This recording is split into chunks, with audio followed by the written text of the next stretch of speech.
Hello, welcome to Matt Loves Eurovision. It's my Eurovision 2022 new season update in September 2021.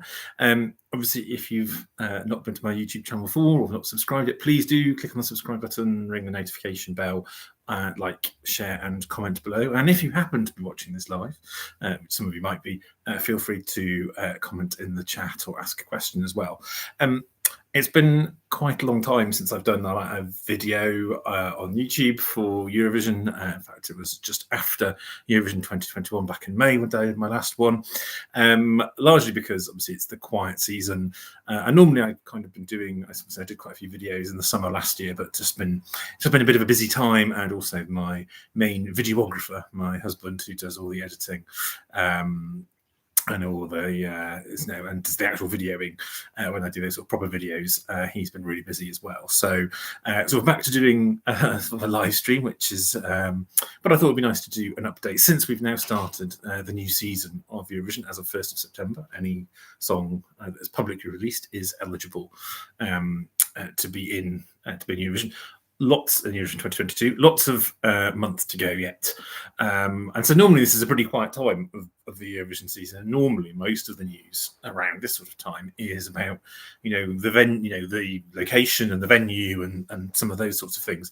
And I'm sure, as you probably know, if you're follow anything, we still don't know where we're going to be. Well, we know we're going to be in Italy, obviously, but we don't know which city yet or which venue. And there is a choice of 5. We're doing sort of Milan, Turin, also Pesaro, Rimini, and Bologna. I know various people have said Turin's the favourite, Milan's the favourite. Maybe it might be Bologna, I don't know. All I do know is Rai, the Italian broadcaster, have said that they are behind schedule on it. So they said they would have had announced by now, but they haven't yet. So, but we'll just have to wait and see. I think any of the choices probably will be very nice. I kind of perhaps have a soft spot for perhaps kind of a coastal one, sort of Pesaro or Rimini maybe, but just because I know it was so nice in Lisbon, kind of down by the sea, and yes, but we shall see. I'm sure we'll find out before too long. So normally that would be what I would be talking about at this time of year, and but I have made some updates on my website, which is Matt Loves Eurovision. Link in the description below. So every year normally it's a kind of October, November time, I kind of publish a national selections page for the coming Eurovision. I kind of list all the countries on there and kind of where things are, what we know about the national selection, and obviously if they've already made it by that point, I kind of update and provide a link to the artist and what the song title might be, etc. Yes, it's already published for this year. So if you go to the website, you will see it there as the top post, and it's pinned for my national sections. And I'll keep that up to date all through the season, right until through to kind of towards mid to end of March. I also will have a calendar on my website, which I haven't yet created, but I will get around to that as well. Again, it was just a bit early in the season. The reason why I've kind of felt compelled to get that up and running early is because Belgium have been straight early out of the blocks in announcing who they have internally selected to represent them at Eurovision in 2022. And it is a young chap called Jeremy Makiez, who is the winner of The Voice Belgique this year. So he will be representing them. Don't know the kind of genre he will be doing. He's not, obviously, he's just won the Voice Belgique this year, so he doesn't have kind of a long kind of recording history behind him. Obviously, he should have a very nice voice, very good live voice, so it'll be interesting to see what he comes out with. Obviously, it's slightly unusual in that we have a named artist before we have the venue and the city. I'm not sure that's happened too much in recent history, because even if 2011, when which was quite late in announcing kind of where it would be in Germany, that was still earlier than it is now for this year. So, but yes, we shall wait and see. Some other kind of interesting, just a couple of points I've noticed of national selections sort of have come out. So a country that hasn't done national selections recently has announced that it will be doing a national selection this year or next year, which is Ireland, where they'll be having a special Eurovision special of their kind of very long running, the late the Late Show, and that will take place early in the new year. And obviously, I think the public will get, if not the whole vote, they will have some participation on it. So that's a bit different from last year. But again, all of the details of how countries are how countries are deciding how they're selecting, I will put down on in my website as well. And the other thing I thought to note was Cyprus are going to do a national selection, or kind of a public selection next, but it's not going to be for 2022 entry. It's going to be for this Eurovision 2023. So kind of looking ahead to the year beyond. Interestingly, they haven't actually confirmed that they are going to be at Eurovision 2022 yet.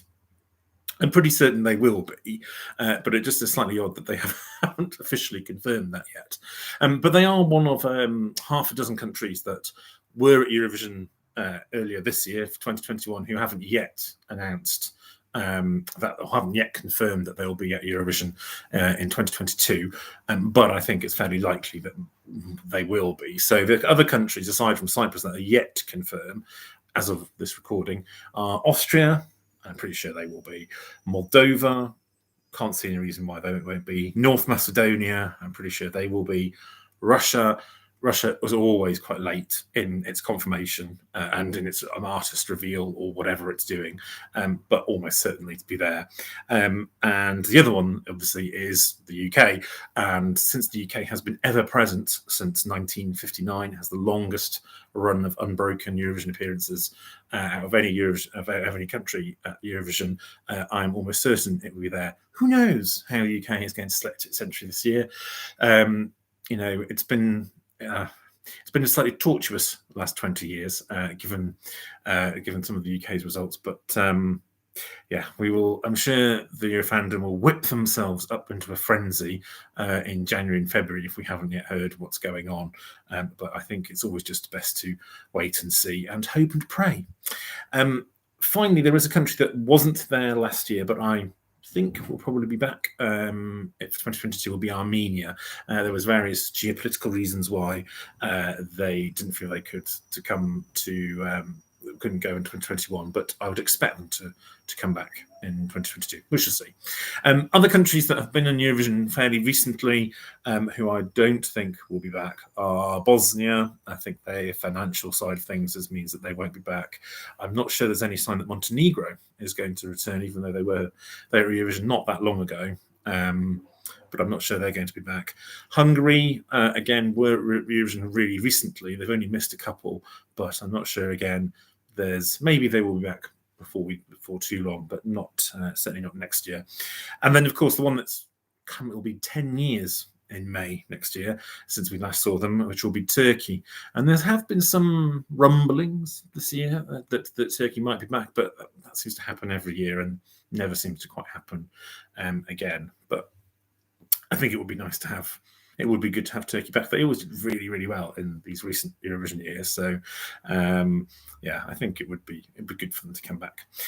Speaking of Turkey, there's a connection to my next little thing I was saying. In terms of what I've been up to, kind of Eurovision-wise, is I've been able to go to a couple of Eurofests, or I've been to a Eurofest recently, which is held at the Royal Vauxhall Tavern in London, and that was an absolute joy to be able to go. It was obviously in kind of, we're not post-pandemic clearly, but just post-lockdown and kind of severe restrictions to be able to go out to a venue and have a dance and see some live music, because Siri, the lovely Siri, was there and did a great live performance on the famous RVT stage. So sadly, I'm going to miss the next Eurofest, which is coming up in which comes up on the 8th of October, I think. Sadly, I will miss that one because I am elsewhere that weekend. But we will be seeing Sibel Tuzun, who represented Turkey. Hence, that was the Turkey connection. Who represented Turkey back in 2006 with Superstar. She will be appearing as the kind of the PA at Eurofest. She lives in London, so obviously, I think she lives in London, so I think that's why the convenience of being able to go. But yes, very sorry that I'll be missing that. But I will be going off to the OJ UK Eurobash in Bristol in this coming weekend, sort of combining it with a friend's wedding down in Wiltshire and then off to Bristol. So So, and I think we'll see Leslie Roy and James Newman will be there, I think. So that will be good to see, doing a Q&A, maybe some live performances as well. We'll have to see. So I'll report back on that when I see it. And then I think just the last thing to say is about what's happening with the videos. So as I said, I've haven't done much over the summer, been busy. It's the low season. I would like to do some more videos again. However, my husband is really, really busy with his work and all sorts of things, and lots of stuff going on in our lives at the moment that we need to sort out. Hopefully we might start doing some kind of the film video, the edited videos with sort of clips and all sorts in October. But we'll have to wait and see. And I'll have to wait to see what I do, because I don't know whether to perhaps do some more country top fives, or maybe focus on one specific country like I did with the UK last year. And I did like all my, rundown of all my favourite, kind of my sort of top 62 as well for the UK, but I could do that for other countries as well. So there's a sort of number of things I might sort of look at to do. And I do wonder whether I should ever dabble in the kind of reaction stroke review side of things, but obviously a lot of YouTubers do that and do it very well, and probably a lot better than I could. And I'm not sure I would be adding anything new there.